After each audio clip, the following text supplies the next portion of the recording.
to take a look at cleaning the protection crystal inside of your laser machine. First, you're going to go ahead and open up this door to the front chamber, and then we're going to unscrew the holder for the crystal.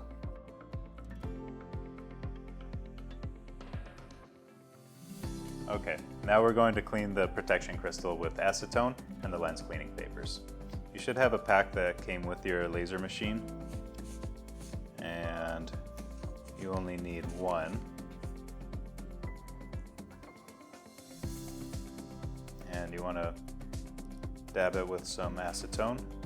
So as we clean this protection crystal, you want to make sure that you remove any sort of debris or fingerprints. Also, when you put it back in, if you're reusing the same crystal, you want to make sure that you put the same side facing down.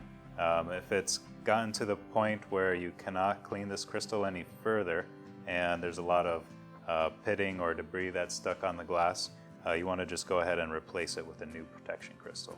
This is a very important part of your regular maintenance. You should be checking this crystal at the end of each work week and replace it as necessary. This does protect the focus lens where the laser beam actually comes into point. So it's very important to keep this crystal in good condition so nothing happens to that expensive focus lens. And then we just put it right back in place and screw it back onto the focus lens.